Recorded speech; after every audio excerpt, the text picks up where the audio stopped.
If you've ever felt afraid to share your spiritual, witchy side, or your spiritual beliefs, your interests, or your gifts, or you've been scared to show up and share the things that you are into with other people because you are scared that they're going to judge you or they're going to oust you, you might be carrying something called the witch wound.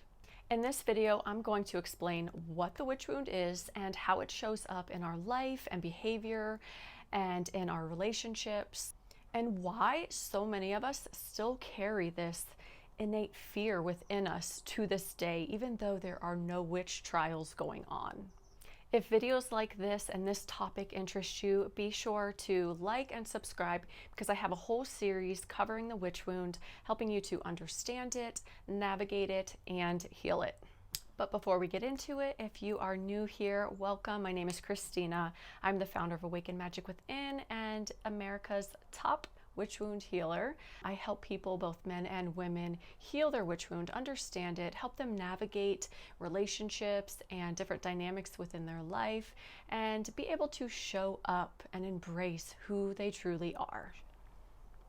So the witch wound is ancestral trauma that is rooted in persecution of women who were healers and herbalists and midwives back in history. But even deeper than history, this goes into our DNA. We carry our ancestral DNA from 7 generations ago. So whatever our parents' 7 generations ago were carrying, any of their fears and worries, anything that really scared them and limited them, we can have that in our DNA to this day. So that could explain why we feel this nervous system dysregulation and our amygdala goes crazy when we even think about sharing that we are into tarot cards or crystals or anything spiritual to that matter.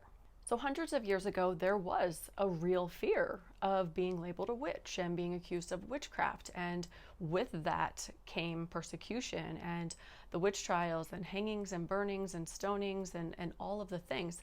But today in the modern day, that shows up as fear and being judged and being mocked and being ridiculed and ousted by our community or our family or our friends.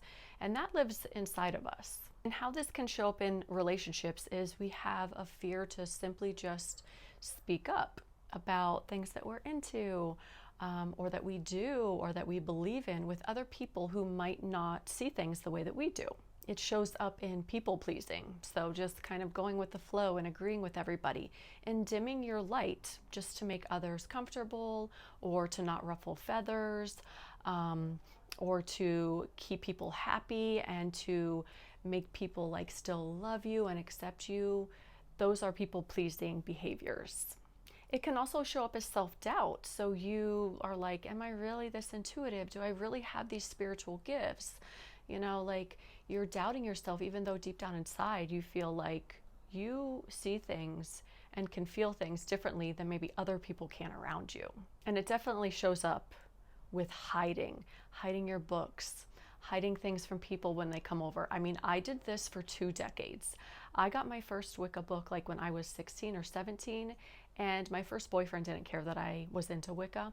But after we broke up, I hid my Wicca books deep in my closet, literally, from boyfriend to boyfriend, from roommate to roommate, and never showed anybody those books, never shared with anybody that I was into this type of stuff, unless I was like, oh, I love the witches from Hocus Pocus, and it was very surface level stuff. So definitely like hiding yourself, hiding the things that you're into, and physically hiding things from your room or your house when people come over, that's definitely a sign that you carry the witch wound. Now, if you have any kind of fear of being seen, that's another aspect of it. Fear of being seen can make you feel very anxious, can make you feel very unsafe, because we still carry that DNA from our ancestors and we carry that history from the witch trials within us, and we still feel like there's some persecution or some bad things that might happen to us if we do share these things out loud. So if any of this resonates with you, if you can see within yourself like, yeah, I do physically feel fear and anxious, and I shut down and I dim myself and I don't speak up and I feel kind of awkward or embarrassed or unsafe or any of that. When you want to share your spiritual beliefs, gifts, or interests, as harmless as they are, with others who you know will not understand you, that is the witch wound. And don't worry, it can be healed. But if you don't heal it, it can show up in stalling your manifestations. It can show up as feeling like you aren't living life out loud. You aren't living life authentically. It can cut you off from feeling connected not only to yourself, but to others around you and to Source, God, the universe, whatever you call it. And it can also cut you off from really, really meaningful, deep relationships. So I have found that when I shared this side of me, that it really did help deepen relationships. And when you do share some things that you're into, you have to kind of expect that those around you are going to question, like, well, what does that mean to you? What have you found has worked when you like had a crystal, or bought a crystal, or did some tarot cards, or like they'll question, like, what are you into? Do you believe in this stuff? Do you believe in this stuff?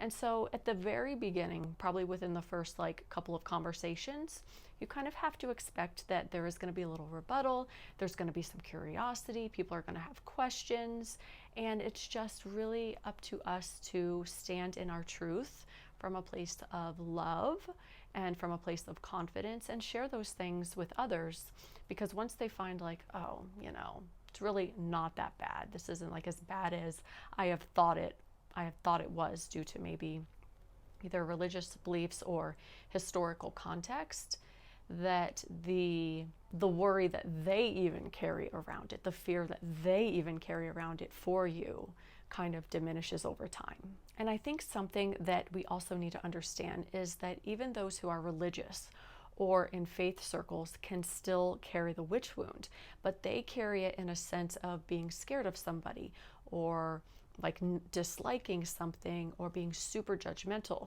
So theirs comes more from belief systems, and ours comes more from history and what could happen to us, and even from our ancestral DNA. And so in a nutshell, that is the witch wound. It is an inherited fear of being ridiculed, judged, ousted, and it even has like this internal mechanism of like, I am unsafe, like this is not safe for me to share. It's a very real fear within our body. So if you recognize this within you, I did too. There are still some moments in my life where I still feel it too, where I'm just not comfortable.